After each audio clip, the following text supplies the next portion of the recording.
D-backs hosting the Guardians, and the Guardians are plus 118 on the money line. The D-backs are minus 140. The over-under is 8 runs. The Guardians, getting a run and a half on the run line, are minus 170, meaning if you bet them that way and they win this game outright, you win. They lose by 1, you win. And the D-backs, laying a run and a half on the run line, are plus 143, meaning if you bet them that way, they have to win by 2. McKenzie did pitch against the D-backs last year. 6 innings, 5 runs, 4 of which were earned. They lost that game 6-3 in Cleveland, and he struck out 7. Gallen pitched against him in that game. 5 2/3, 3 runs, 3 earned. They won that game 6-3 in Cleveland, and he struck out 5. The Guardians are 1-1 with McKenzie on the mound in his 2 starts. He's averaging 5 innings pitched and 7.5 strikeouts per game in those games.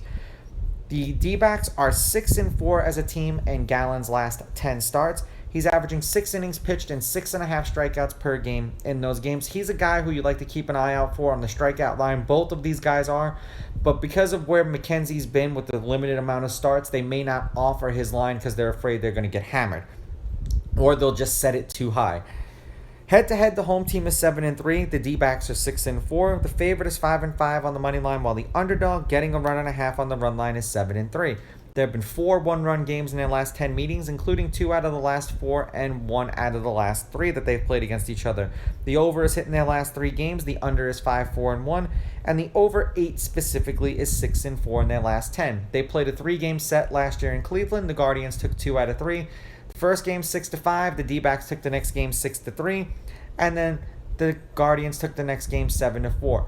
Both of these teams played today. The Guardians are presently playing right now. They're up 7-5, but the Padres have the bases loaded in the bottom of the 4th, so we'll see how that turns out. So this is not including the game that the Guardians are playing right now, that they are 6-4 in their last 10 and 1-3 in their last 4. 10 runs, 5 runs, 9 runs, and 5 runs. 4 runs and a loss, 5 runs and a win, 3 runs and a loss, and shutout and a loss. So they're on a 2-game losing streak. If they win today, they snap it. If they lose, they'll extend it to a 3-game losing streak. For the D-backs, they were hot, and then they ran into the buzzsaw out of the Phillies in the 4-game set. They won the first game of the 4-game set and then dropped the next 3, and they are 6-4 in their last 10. 17 runs, 18 runs, 7 runs, 9 runs. 9 runs and a win. Back-to-back games where they scored 3 runs and lost, and a 4-run loss.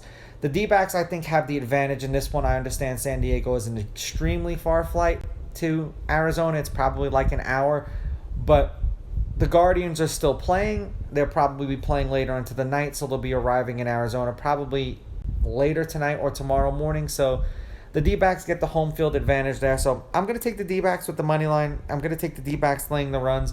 And I'm going to go over just because I think that the game might go over. And for those who are concerned, the wind is blowing out at 13.9 miles per hour. The roof might be open considering that this is a 6:40 start. So if it is, the wind will be a factor. If it's closed, then no big deal. These are just my picks. If you disagree, please go with your gut and please bet responsibly.